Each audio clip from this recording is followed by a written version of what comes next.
The Navy SEAL rule that rewires your brain in 30 days at exactly 4:30 every morning.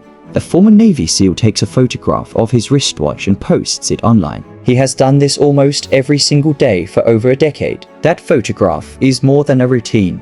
It is the foundation of a mindset that thousands of people now follow to rebuild their lives, their bodies, and their focus. It comes from one of the most respected combat leaders in modern American military history, and it is called discipline equals freedom. Stick around, because the science behind this rule may explain why it actually works, why most people quit before day 5, and what really happens to the brain by day 30. Who is the man behind the 4:30 AM alarm? His name is Jocko Willink, a retired Navy SEAL commander. Willink spent over 20 years in the military, including some of the most intense combat operations of the Iraq War. He led Task Unit Bruiser through the Battle of Ramadi in 2006, a brutal urban fight that became one of the deadliest battles of the war. His unit returned home as the most decorated SEAL task unit of the war, but it also lost some of its closest brothers in combat. Those losses shaped the way Willink thought about responsibility for the rest of his life. By the time he left the Navy, he was responsible for training every new SEAL platoon being sent into combat. Willink became more famous after leaving the Navy than he ever was during his service. The reason was what he chose to teach when he came home. He believed that the same principles that kept SEALs alive in combat could be used by ordinary people to take back control of their lives. He SEAL wrote a book called Extreme Ownership and another called Discipline Equals Freedom. He started a podcast that has been downloaded hundreds of millions of times. He also founded a leadership consulting company called Echelon Front, which now trains executives from some of the largest businesses in the country. And in every interview, every book, and every speech, he comes back to one habit: the alarm at 4:30 AM. Willink wakes up before the sun rises. He works out. He plans his day before most people have even opened their eyes. When he was asked why he keeps doing this years after leaving the Navy, his answer was simple. The world begins to control a person the moment they wake up. The phone starts ringing, emails flood in, and the day begins to dictate the schedule. Waking up before all of that gives a person back a piece of their life that no one else can take. But to understand why this rule works, the next part of the system has to be understood first. What exactly is discipline equals freedom?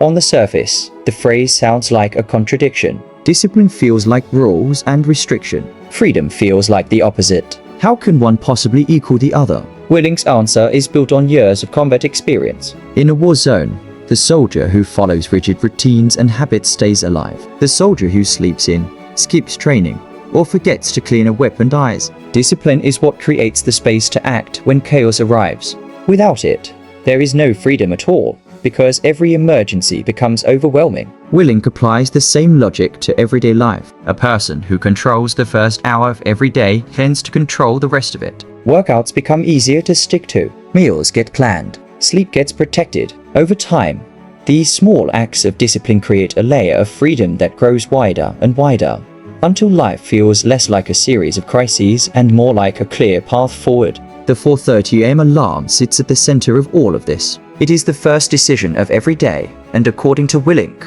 the hardest one. If a person can win that battle, the rest of the day becomes easier. The alarm is not just about waking up. It is about choosing discipline before the world has a chance to choose for them. But why would waking up early actually change how the brain works? How does a single morning habit rewire the brain?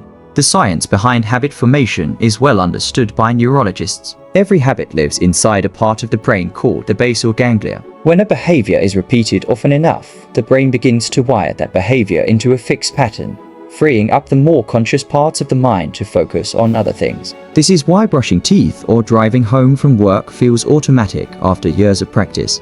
But forming a new habit is harder than keeping an old one. The brain resists change because every old pattern is more energy efficient than a new one. To break through that resistance, a behavior usually has to be repeated for somewhere between 21 and 66 days, depending on the person and the difficulty of the action. A widely cited study from University College London put the average at around 66 days, but for simpler habits like waking up at a fixed time. Most researchers agree that the 30-day mark is where the brain begins to lock in the new pattern. Waking up early adds an extra layer of psychological power. Studies have shown that early morning hours have less mental noise. The body produces a natural surge of cortisol shortly after waking, which can sharpen focus and motivation. Decisions made before exposure to phones, news, or social media are less influenced by other people's emotions, opinions, or distractions. The early morning is the only window of the day where a person is truly alone with their own thoughts. Willink calls this the psychological win.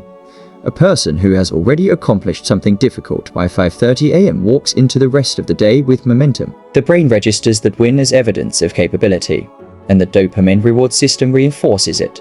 The more often this happens, the stronger the neural pathway becomes, until eventually the discipline runs on its own. Confidence, in his view, is not a feeling. It is the byproduct of repeated action. By the time most people hit their 30th morning of waking up at 4:30, something interesting starts to happen. What happens to a person in 30 days? The first week is the hardest. Most people quit before day 5. The body feels tired, foggy, and angry. The mind begs for snooze buttons and second chances. Willink has said many times in interviews that he hates the alarm clock as much as anyone, but he hates the feeling of weakness even more. In a now famous video, he stares into the camera and says one word: good. As a response to bad news, failure, and resistance, pain becomes information. Discomfort becomes a sign of progress. By the second week, the body begins to adapt. Sleep cycles start to shift. The mind learns to wind down earlier in the evening, and the natural circadian rhythm starts to match the new schedule. Workouts become easier. Energy levels through the day rise. The fog of the first week begins to lift, and for the first time, the alarm clock stops feeling like an enemy. Around the third week, something shifts inside the identity itself. The early riser is no longer fighting their old self. They are becoming a new version of themselves. Friends and family notice the change. Confidence builds. Tasks that used to feel impossible begin to feel manageable. The mirror starts to reflect a different person. By the end of the 4th week, the habit has begun to lock in at the neural level. The brain no longer treats 4:30 a.m. as a threat. The alarm becomes a signal, like a starting gun, rather than a punishment. The discipline that felt like prison has become the freedom Willink promised from the start. That is the secret most people miss. The point of waking up at 4:30 a.m. is not to suffer. The point is to win the first battle of the day before the rest of the world wakes up to fight it for you. After 30 days, that battle is no longer hard. After 30 days, the freedom is already there. The hardest decision of any human life happens before they ever get out of bed. After 30 days of discipline, that decision is gone, and so is every excuse that depended on never making it. If this video gave you a push toward your own next 30 days, hit that like button and subscribe for more breakdowns of the habits and mindsets that shape successful lives. Share this video with someone who needs to hear it, and drop a comment below with the habit you are working on right now.